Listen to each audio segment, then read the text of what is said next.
नमस्कार, आप देख रहे हैं VH24 न्यूज का खास शो पंचायत चुनाव यात्रा। मैं अभी हूं मधुबनी जिला के बिस्फी प्रखंड अंतर्गत तीसी नरसाम पंचायत में और यह गांव गठिया गांव है। मैं अभी जिस कैंडिडेट से, जिस उम्मीदवार से अभी बात करने जा रहा हूं, उनका नाम है मोहसिन मुमताज़। भूतपूर्व मुखिया भी रह चुके हैं। इन्होंने अपने कार्यकाल में क्या विकास किए थे और अभी क्या विकास हुए हैं और इस बार फिर से मुखिया पद से चुनाव लड़ेंगे। चलिए मैं इनसे बात करता हूं और जानने का कोशिश करता हूं कि ये अपने पंचायत में विकास का कौन सा मुद्दा लेके फिर से पुनः आए हैं। सबसे पहले आपका स्वागत है हमारे चैनल VH24 न्यूज पे। शुक्रिया आपका। अस्सलाम वालेकुम व रहमतुल्लाहि व बरकातहू। आप इससे पहले बता रहे हैं 32 साल मुखिया पद पे रह चुके हैं, पुनः इस बार आप नामांकन कराने जा रहे हैं, तो इस बार कौन सा विकास का मुद्दा लेके आप अपने पंचायत में आए हैं? मैं इस बार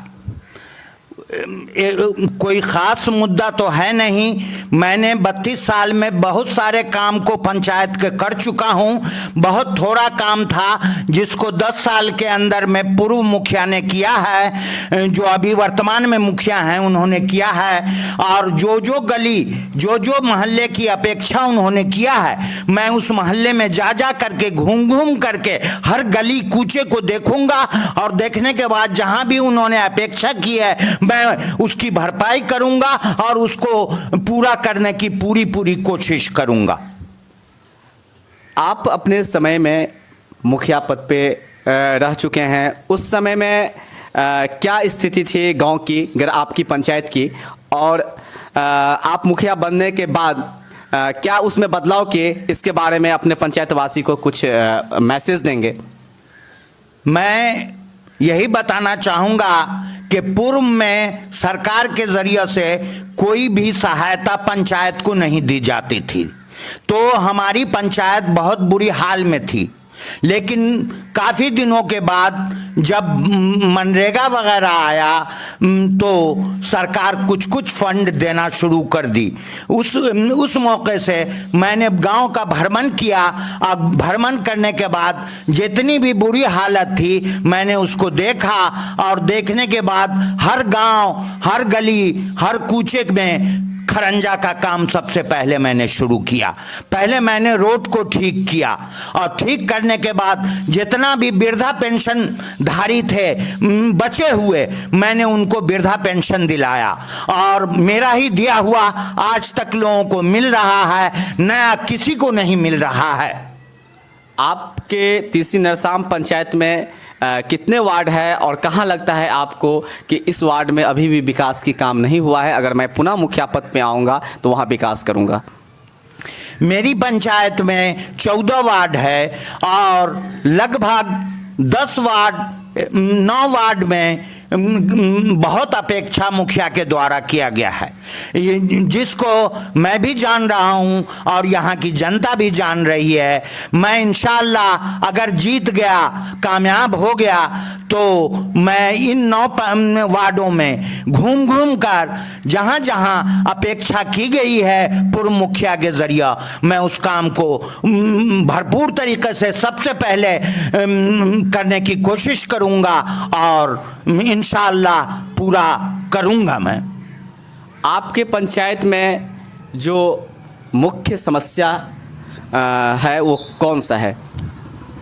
मेरी पंचायत में फ़िलहाल रोड की समस्या है, लोगों ने बाढ़ की समस्या सबसे ज़्यादा है। हम लोगों को बाढ़ आने के बाद काफ़ी परेशानी झेलनी पड़ती है। सरकार के ज़रिए कोई भी मुआवजा नहीं दिया जा रहा है। इस बार मधुबनी ज़िला को भी सरकार के ज़रिए बाढ़ क्षेत्र घोषित नहीं किया गया है, जिसका मुझे बहुत अफसोस है। मैं अगर जीतूंगा तो इंशाअल्लाह ऊंचाई तक जा कर के मैं लड़ाई लड़ूंगा और अपने ज़िले में अपनी पंचायत को बाढ़ग्रस्त क्षेत्र घोषित करूंगा और यहाँ का की जो समस्या है उसको रखूंगा और रखने के बाद जो बाढ़ में सहायता दी जाती है वो लाने की कोशिश करूंगा। आपके तीसी नरसाम पंचायत में स्वास्थ्य और शिक्षा की स्थिति क्या है? बहुत अच्छी तो नहीं कहा जा सकती है, फिर भी पहले के बनिस्बत कुछ अच्छी है। अगर आप मुखिया पद के लिए चुनाव जीतते हैं तो स्वास्थ्य और शिक्षा के मुद्दे पे कैसे खड़े उतरेंगे, कौन सा माप लेके आएंगे?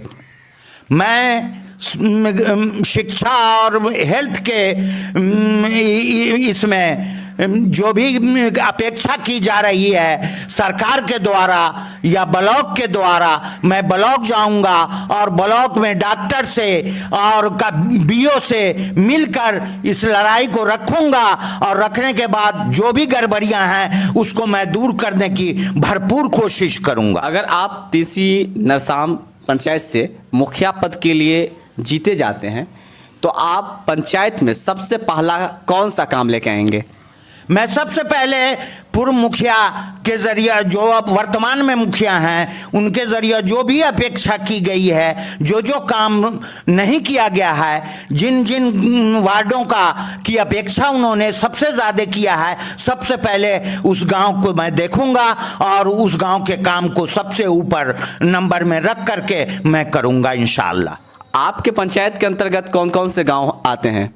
मेरी पंचायत में सबसे पहले 1 नंबर में तीसी आता है और दूसरे नंबर पर नरसाम, तीसरे नंबर पर गढ़िया, चौथे नंबर पर औशरा, 5वें नंबर पर राम सागर टोला। कहाँ विकास सबसे ज़्यादा लग रहा है कि किस गांव में विकास की कमी कहाँ नज़र आ रहा है आपको? सबसे ज़्यादा तीसी में, औशरा में तो बहुत ही कम काम हुआ है, न के बराबर, और गढ़िया में भी बहुत कम काम हुआ है। राम सागर टोला में भी काम नहीं हुआ है। मैं वहाँ इन सब जगहों पर जीतूंगा तो काम करूँगा। कैसे तीसी नरसाम के जनता आप पे विश्वास करेंगे कि आप जो बोल रहे हैं अभी वो सही है और इस मुद्दे पे आप ज़मीनी स्तर पे काम करने के लिए उतरेंगे?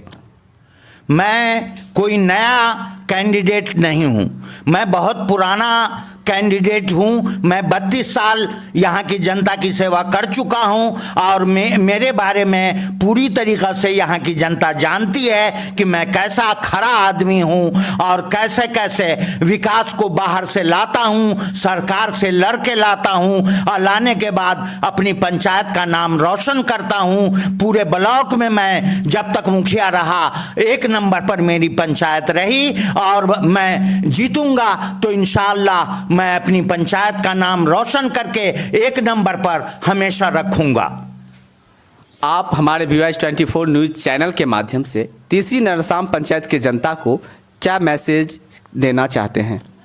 मैं यहाँ की तीसी नरसाम उत्तरी पंचायत की सभी जनताओं से मैं हाथ जोड़ करके अपील करता हूँ, विनती करता हूँ कि इस बार मेरी आखिरी बार मदद कर दें इंशाअल्लाह। इसके बाद मैं फिर लड़ने नहीं जा रहा हूँ। मैं आप लोगों को ये बता देना चाहता हूँ कि ये मेरा आखिरी है और मैं इस बार आप लोगों से विनती करता हूँ कि आप लोग मेरी भरपूर मदद करें और जिताएं और इंशाअल्लाह मैं आपके हर काम में खरा उतरने की कोशिश करता रहूँगा और करूँगा। बहुत बहुत धन्यवाद। ये हमारे साथ थे तीसी नरसाम उत्तरी पंचायत के मुखिया उम्मीदवार मोहम्मद मोहसिन मुमताज़।